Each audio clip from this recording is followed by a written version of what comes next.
Hello there everyone, here I am at Breaking Convention.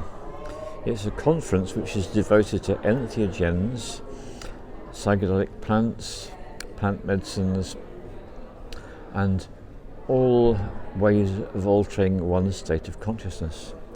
And it's been going for quite some time. I believe the first one was in 2011 and now they're being hosted at the University of Exeter.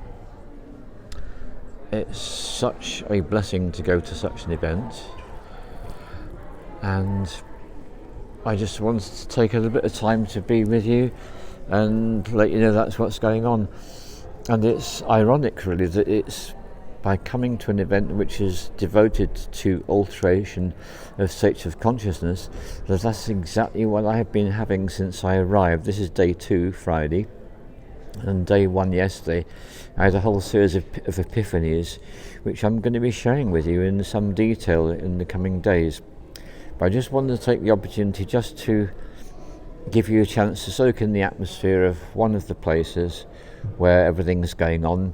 At the moment, the vast majority of people are tucked away in various lecture theatres learning about all sorts of different aspects of plant medicines, psychedelic substances, their use, and a great deal of research is being shared, and also a great deal of innovative ways of working are being shared too.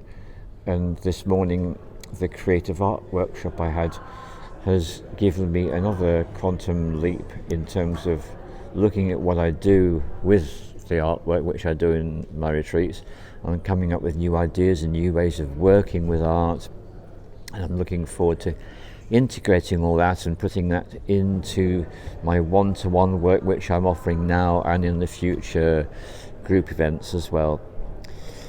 Something else I would like to share with you is that I've had a chance to get a perception of all the amazing work with retreats, with plant medicines, and most especially with ayahuasca that is going on worldwide. And the one I really wanted to just take a moment to share with you is to do with a talk which was a comparison of what's going on in Israel and in Japan with ayahuasca. And I had no idea that this plant medicine had even reached such countries.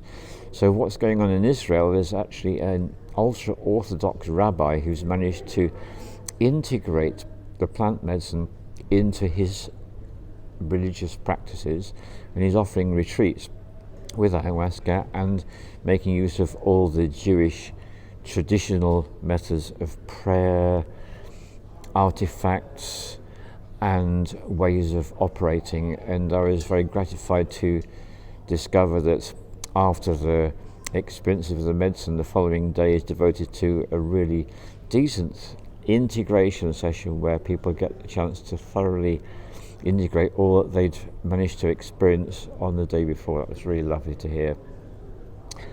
And the one in Japan was also utterly fascinating because it's about the Shinto religion, and a particular practitioner of Shinto in the 20th century wrote a book.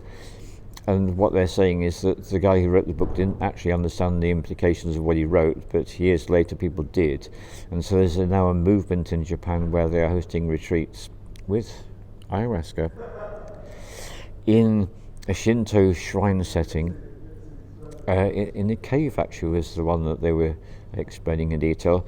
And this is all based upon a researcher who'd spent 10 years studying the use of these plant medicines in different parts of the world. So just to give you an idea, so there's a particular quote from a guy called Noah Yuval Harari, which is, humans think that we domesticated wheat. Well, how about the idea that wheat has domesticated us? Well, by such an understanding we can look at things in a much broader perspective, and so this relates very well to all the plants and the fungi and all the other psychedelic substances.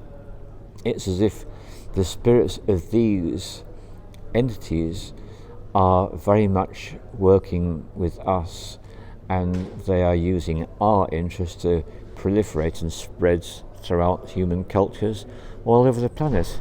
So that is one of the big realizations I've got from this particular event, that every 2 years and I'll give you the website detail in the description, so if you want to follow this up, the next one will be in 2027, so plenty of time to plan, organise and come along, and maybe I'll see you at the next one. All love to you.